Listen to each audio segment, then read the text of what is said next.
Hello दोस्तों, तो कैसे हैं आप लोग। आज कुछ शानदार और जानदार होने वाला है। मैं आपके लिए लेकर आया हूं फ्यूचर टेंस एक वीडियो में। फ्यूचर टेंस के सभी प्रकार के हिंदी वाक्यों की पहचान क्या होती है, कैसे पहचानें कि कोई वाक्य अगर हिंदी में लिखा है और यदि वो फ्यूचर टेंस का हो तो कैसे पहचानें कि वो फ्यूचर टेंस का वाक्य है। आपको पता होना चाहिए कि फ्यूचर टेंस में यदि कोई वाक्य हिंदी में लिखा है तो उस वाक्य के अंत में जो मुख्य पहचान फ्यूचर टेंस की होती है वो वाक्य के अंत में गा, गी, गे इन ध्वनि में से कोई एक ध्वनि लिखी होती है। देखिए यहां पर यदि कोई वाक्य फ्यूचर टेंस का है तो हिंदी वाक्य के अंत में गा, गी, गे इन तीन ध्वनियों में से कोई एक ध्वनि लिखी होगी। तो इससे हमें यह पता लग जाता है कि हमारा जो वाक्य दिया गया है वो फ्यूचर टेंस या भविष्यत काल का है। लेकिन समस्या यह है कि फ्यूचर टेंस भी चार प्रकार का होता है: future indefinite, future continuous, future perfect और फ्यूचर परफेक्ट कंटिन्यूअस। तो उन सबकी अलग अलग पहचानें हमने यहाँ पे लिखी हुई हैं आपके लिए। देखिए, समझने बस की देर है। यहाँ देखिए, यहाँ लिखा है फ्यूचर इंडेफिनिट। तो फ्यूचर इंडेफिनिट के वाक्य हिंदी में लिखे होंगे तो उनमें क्या पहचान होती है। हिंदी वाक्यों के अंत में एगा, एगी, एंगे, ऊंगा, ऊंगी, ओगे इन ध्वनियों में से कोई एक ध्वनि आपको अवश्य ही मिल जाएगी। और यदि ये ध्वनि मिल जाए तो हमारा वाक्य फ्यूचर इंडेफिनिट का होता है। देखो यहां लिखा है राम गेंद खेलेगा। तो खेलेगा में लेगा मिला और लेगा में हमें एगा मिला। राम गेंद खेलेगा, लेगा में क्या मिला, हमें एगा, एगा मिल गया। तो हमारा वाक्य फ्यूचर इंडेफिनिट का है। सीता गेंद खेलेगी तो हमें एगी मिल जाएगा। हम गेंद खेलेंगे तो एंगे मिलेगा। मैं गेंद खेलूंगा तो ऊंगा मिलेगा। मैं गेंद खेलूंगी ऊंगी मिलेगा। तुम गेंद खेलोगे तो ओगे मिलेगा। यानी हमारी फ्यूचर इंडेफिनिट की पहचान। तो राम गेंद खेलेगा में लेगा में एगा मिला है। मोहन भोपाल जाएगा में यहां पर एगा मिल गया, डायरेक्ट एगा मिल गया। मोहन भोपाल जाएगा, इसलिए मोहन भोपाल जाएगा भी फ्यूचर इंडेफिनिट।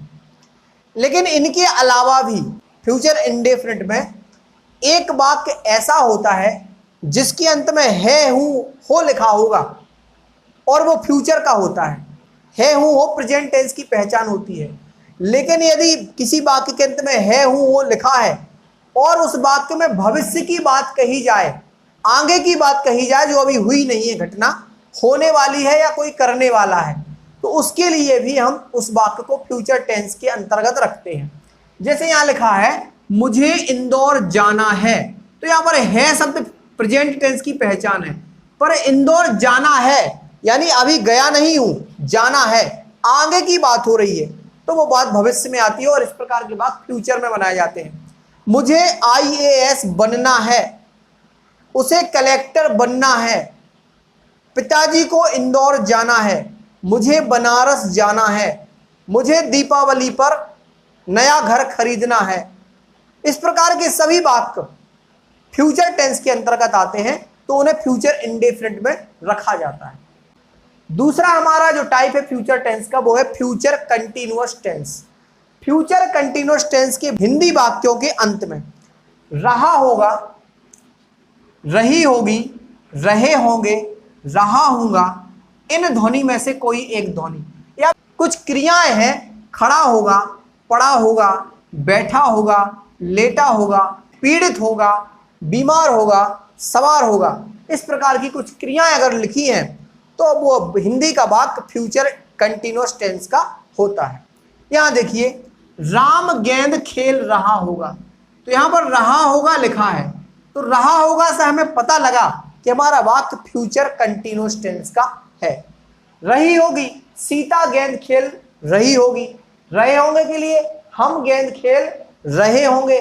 रहा हूंगा, मैं गेंद खेल रहा हूंगा। और खड़ा होगा, पड़ा होगा, इसमें देखो मोहन छत पर बैठा होगा। तो यहां पर एक क्रिया मिली हमें बैठना, और बैठा होगा, बैठा होगा, बैठी होगी, बैठे होंगे, बैठा हूंगा, ये सभी पहचाने फ्यूचर कंटिन्यूअस के अंतर्गत आती हैं। सीता बुखार से पीड़ित होगी, तो यहां पर क्या पहचान मिली हमें? पीड़ित होगी, पीड़ित होगा, पीड़ित होगी, पीड़ित होंगे, क्या लिखा है? पीड़ित होगी। तो सीता बुखार से पीड़ित होगी। तो इस प्रकार की पहचान वाले सभी वाक्य जिसमें रहा होगा, रही होगी, खड़ा होगा, पड़ा होगा, बैठा होगा, लेटा होगा, इस प्रकार के सभी वाक्य यदि हिंदी में लिखे हैं तो फ्यूचर कंटीन्यूअस टेंस के होते हैं। इसके बाद हम देखते हैं फ्यूचर परफेक्ट। फ्यूचर टेंस का जो अगला टाइप है वो है future perfect tense. Future perfect tense का वाक्य यदि हिंदी में लिखा है तो उसके वाक्य के अंत में चुका होगा, चुकी होगी, चुके होंगे, चुका हूंगा, चुके होगे, इन 5 ध्वनियों में से कोई एक ध्वनि हमें मिल जाएगी। अगर ये ध्वनियां ना मिले तो दूसरी पहचान है कि कर्ता के साथ ने शब्द लिखा होगा, कर्ता के साथ ने लिखा होगा तथा वाक्य के अंत में होगा, होगी, होंगे, होंगा में से कोई एक ध्वनि अवश्य होनी चाहिए। यहां पर देखते हैं राम गेंद खेल चुका होगा, तो यहां पर चुका होगा लिखा है। चुका होगा फ्यूचर परफेक्ट टेंस की पहचान है। सीता गेंद खेल चुकी होगी, मैं गेंद खेल चुका हूंगा, तुम गेंद खेल चुके होगे। तो इस प्रकार के सभी वाक्य फ्यूचर परफेक्ट के हैं। इसमें देखिए मोहन ने पत्र भेजा होगा, यहां पर कर्ता है मोहन, कर्ता के साथ लिखा है ने, मोहन ने, और अंत में होगा मिल गया मुझे। क्या मिल गया? होगा। कर्ता के यहां देखो पहचान क्या है? कर्ता के साथ ने शब्द हो तथा वाक्य के अंत में होगा, होगी, होंगे, होंगा में से कोई एक, तुम्हें होगा मिला। तो कर्ता के साथ ने शब्द हो, अंत में होगा, होगी, होंगे में से कोई एक मिल जाए तो ऐसे वाक्य भी फ्यूचर परफेक्ट टेंस के होते हैं। इसके अलावा तीसरी पहचान है सीता खिलौने लाई होगी। इस वाक्य में सीता कर्ता है, कर्ता के साथ ने शब्द नहीं है, लेकिन अंत में होगी लिखा और हमें काम समाप्ति की सूचना भी मिलती है कि सीता खिलौने लाई होगी, यानी खिलौने लाने का काम समाप्त हो गया होगा। तो इस प्रकार के सभी वाक्य चुका होगा, कर्ता के साथ ने, अंत में होगा, होगी, होंगे, या केवल होगा, होगी, होंगे वाले वाक्य यदि मिल जाए तो वे सभी वाक्य फ्यूचर परफेक्ट टेंस होते हैं। हमारा फ्यूचर का जो अगला टाइप है वो है future perfect continuous tense. Future perfect continuous tense के वाक्यों के अंत में रहा होगा, रही होगी, रहे होंगे, रहा हूंगा, या खड़ा होगा, पड़ा होगा, लेटा होगा, बैठा होगा, पीड़ित होगा तथा समय के साथ से शब्द होना चाहिए। क्या होना चाहिए? से शब्द, समय के साथ से शब्द होना चाहिए। वही पहचान फ्यूचर कंटीन्यूअस की होती है, वही फ्यूचर परफेक्ट कंटीन्यूअस की होती है। बस अंतर इतना है, इसमें पीड़ित होगा के बाद कुछ नहीं है, लेकिन इसमें पीड़ित होगा के बाद समय के साथ से शब्द जुड़ जाता है। हम सेंटेंस से समझेंगे। राम गेंद खेल रहा होगा, रहा होगा इसमें भी है, ये आपका फ्यूचर कंटीन्यूअस है। राम 2 घंटे से गेंद खेल रहा होगा, इसमें भी है रहा होगा, लेकिन इसमें जो चीज है, नई चीज है, वो है समय। समय है 2 घंटे, लेकिन समय इसमें भी हो सकता है, लेकिन समय के पीछे जो से शब्द लगा है इसी ने हमारे टेंस को बदला है। तो समय के साथ से शब्द आ जाए और फ्यूचर कंटीन्यूअस की पहचान हो तो वो वाक्य फ्यूचर परफेक्ट कंटीन्यूअस बन जाता है। तो राम 2 घंटे से गेंद खेल रहा होगा, ये फ्यूचर परफेक्ट कंटीन्यूअस है।